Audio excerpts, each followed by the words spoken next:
What's up? What's up? What's up? This is another episode of You Can't Play Boxing podcast coming live. Man, we in the weekend of Deontay Wilder versus Tyson Fury. Big fight weekend. Looking forward to this heavyweight fight. Before we get into it, though, we're going to do some of this little house cleaning. Number one, you can check us out on Instagram at You Can't Play Boxing. That's UCANTPLAYBOXING. You can also check out the website, can'tplayboxing.com. Check out the YouTube, You Can't Play Boxing. You can find, archive episodes. So, just check us out on all our social media platforms. We here. We're going to celebrate boxing. We're going to talk about the fights. We're going to have strategies and all type of things. We're stepping our game up for sure. So, as I mentioned, this is going to be the big fight weekend. We got Deontay Wilder and Tyson Fury, and we're going to definitely tap into that in a second. But before I get into that, man, last night I went to this dope concert. It was my birthday weekend. So in the Bay, we had this concert. It was Nas, Wu-Tang, Too Short, Burner, Dave East. And man, kind of felt like I was reliving childhood with that concert. Great concert, 4 hours long. Nas and Wu-Tang really went to some of the heaters that we kind of love, not the commercial stuff. They did Verbal Intercourse together, where, that was off the Cuban Links album. I'm pretty sure that's a rare performance of them being on stage together. You got Ray, Nas, and Ghost, doing it together. That was dope to see. Also, they did Eye for an Eye. I don't think Nas probably performed that. I mean, that was dope too. It was a dope concert. So definitely took me back to the mid-'90s. If you're a kid or if you're somebody that grew up in the mid-'90s, man, it took you back to those vibes. So it was good, man. Meth did his thing. RZA did his thing. Ray and Ghost was there. Inspector Deck was there. Those are the only 5 Wu members. Nas performed. Dave East kind of opened the show, which the crowd was still kind of coming in there. So, but it was a dope show, man. Much love to everybody that came, that was there. Great crowd. It was a dope. So, that's kind of a little bit. Also, this past weekend, we had the dunk contest. We talked about that last week. Really, it's just been talking about this Deontay Wilder fight coming up. So that's the biggest thing.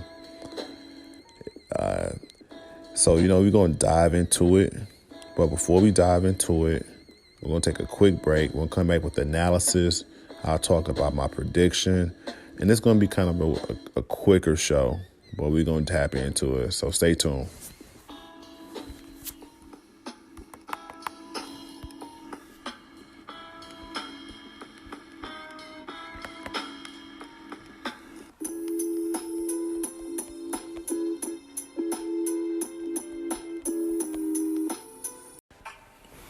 What's up? It's that time of the show where we kind of give a shout out to our sponsors. The sponsor today is Anchor. Anchor is everything you need to create your own podcast. You can use Anchor to distribute your show. They'll kind of get it out for you. And all you have to do is do it from your cell phone or your microphone, however you want to do it. But if you want to get your voice out there, if you want to talk to the people, there's no better place to do it than Anchor.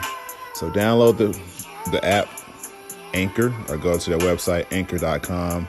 It'll distribute your podcast on all platforms. So again, Anchor. All right, we back. Like I mentioned before, big fight this weekend. Tyson Fury, Deontay Wilder out of Las Vegas. We're going to dive into, the tale of the tape. Starting off with Deontay Wilder. He's 42-0 with 1 draw. Deontay Wilder, he is 34 years old, turns 35 in October. Undefeated, 41 KOs. He's a 12-year pro. Started his career in 2008. And Tyson, and also, Deontay Wilder, WBC champion. Coming into the fight, he's weighing 231 pounds, the heaviest of his career, which is interesting. That was very interesting to see that he weighed the heaviest of his career. So, well, hold on. We got this music coming up a little more than, turn the levels down a little bit. Yeah, had to turn the levels down. All right. So Tyson Fury, going into that, Tyson Fury's 29-0-1. Tyson Fury is 31 years old. He's been fighting since 2008 also. So they're both 12-year veterans. Tyson Fury has 20 KOs, 1 draw. Tyson Fury's coming in at 270 pounds. So he's heavier than he was in the previous fight. And speaking about the previous fight was in December 2018, so 14 months ago. They fought to a draw. Some people think Deontay won, or some people think Deontay got a draw. A lot of people think Tyson Fury won. Me personally, I scored it a draw. So, but I can see how people had Tyson Fury winning the fight. So, that was, basically Deontay knocked him down in the 9th round, knocked him down with a heavy right hand in the 12th round when most people thought Tyson Fury couldn't even get up, but he got up. And here we are with the second fight. Now, before we kind of get into that, just know that they've already signed. It's a 2-fight deal. So whoever loses this fight on Saturday has 30 days to decide if they want to do the third fight. And the particulars are already ironed out, supposedly. So we could see a trilogy very easily. And getting into the fight, my analysis, I think this is how I see it. Deontay Wilder's coming in as the heaviest he's ever fought.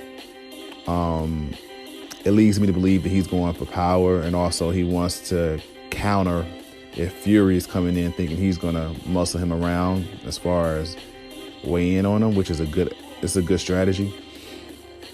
I think Deontay, what he needs to do, he needs to use his jab, using his jab consistently and setting up Fury for the right hand would be his best bet. I don't think he's going to win a decision in Las Vegas, especially with Fury just signing with Top Rank, and Top Rank being out of Las Vegas. Unfortunately, politics does play a factor.